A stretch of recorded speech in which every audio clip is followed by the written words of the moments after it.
இது வந்து பார்த்திங்கன்னா தளபதியோட பிறந்த நாளை முன்னிட்டு சேதாப்பேட்டையில் ஒரு ப்ராஜெக்ட் ஒன்று பண்ணிக்கிட்டு இருக்கோம். அது வந்து பார்த்திங்கன்னா க்ளீன் செய்தை க்ரீன் செய்தை அப்படின்னு சொல்லிட்டு. இந்த க்ளீன் செய்தைங்கிறது பார்த்திங்கன்னா சேதாப்பேட்டையில் 1,00,000 மரக்கன்றுகள் நடணும் அப்படிங்கிறது. க்ளீன் செய்தைங்கிறது பார்த்திங்கன்னா இன்றைக்கே ஸ்டார்ட் பண்ணிட்டோம். தளபதி பிறந்த நாளை முன்னிட்டு ஒவ்வொரு ஸ்கூல்லேருந்து ஆரம்பிக்கிறோம். ஒவ்வொரு ஸ்கூலும் இன்றைக்கி வந்து க்ளீன் பண்ணிக்கிட்டு இருக்கோம். க்ரீன் செய்தைக்கு இன்றைக்கி வந்துட்டு நிறைய மரம் வந்துட்டு நீங்கள் நட்டுக்கிட்டு இருக்கோம்.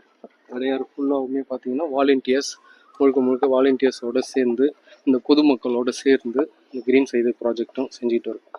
இங்கே வந்திருக்கவங்க எல்லாருமே இது நம்மளுடைய செய்தை, ஒரு பொறுப்புமிக்க சமுதாயத்தை உருவாக்கணும்னு நம்மளுடைய தளபதி சொன்னார். அதனால் பொறுப்போடு இங்கே வந்திருக்காங்க. இங்கே வந்துட்டு இப்படி ஒரு மாற்றத்தை கொண்டு வரணும் அப்படின்னு சொல்லிட்டு இந்த சைதாப்பேட்டை மக்களோட சேர்ந்து இந்த ப்ராஜெக்டை செஞ்சுட்டு இருக்கோம்.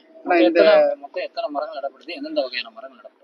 ஆக்சுவலி வந்துட்டு 1,00,000 மரக்கன்றுகள் தான் எங்களுடைய முக்கியமான விஷயம். இன்றைக்கி வந்து பார்த்திங்கன்னா இன்றைக்கி வந்துட்டு கிட்டத்தட்ட ஒரு 5,000 மரக்கன்றுகளுக்கு திட்டமிடப்பட்டிருக்கோம். இன்றைக்கி மேக்ஸிமம் எவ்வளோ வந்துட்டு நட முடியும் அப்படிங்கிறத பொறுத்து இருக்குது. புங்கம் அந்த மாதிரி நிறைய மரக்கன்றுகள் நட்டுறோம். நெல்லி மரங்கள், மக்களுக்கு நன்மை தரக்கூடிய மரங்கள் எல்லாமே நட்டுக்கிட்டு இருக்கோம். இந்த இந்த தொகுதி முன்னாள் எம்எல்ஏ வந்து ஒரு மருத்துவத்துறை அமைச்சர். பொதுவாக நீங்கள் அதிக மருத்துவமனைகள்லாம் சென்றிருக்கீங்க. மருத்துவத்துறைலாம் எப்படி இருக்குது? பொதுவாக வந்துட்டு பார்த்திங்கன்னா மருத்துவமனைகள் கட்டிட்டாங்க, கட்டிடங்கள் நிறைய கட்டிட்டாங்க. கட்டிடங்கள் கட்டி அதனால மக்களுக்கு என்ன பயன், உள்ளே இருக்கிற இன்ஸ்ட்ருமெண்ட்ஸ் இதெல்லாம் இருக்கா அப்படின்னா அது எல்லாமே ஒரு பெரிய கேள்விக்குறி. எல்லாத்தையும் பார்த்துட்டு வந்துட்டேன். ஒரு மாசு அவருடைய தொகுதி ஒரு மருத்துவத்துறை அமைச்சராக இருந்து இன்னமும் இங்கே சைதாப்பேட்டை மக்களுக்கு ஒரு சிறந்த மருத்துவம் இல்லை அப்படிங்கிறது தான் ஒரு உண்மை. இது எல்லா இடத்துலையும் நான் மக்கள்கிட்ட எல்லாத்தையும் பார்த்து அவங்களோட பேசி ஒரு சரி செய்யக்கூடிய அடுத்த கட்டத்துக்கு வந்தாச்சு. நம்மளுடைய தளபதியை பொறுத்த வரைக்கும் சொல்லலை, செயல். நான் இதை செய்வேன் அதை செய்வேன் அப்படின்லாம் சொல்லிக்கிட்டே இருக்க போகிறதில்ல. முக்கியமாக செயலில் இறங்கியாச்சு.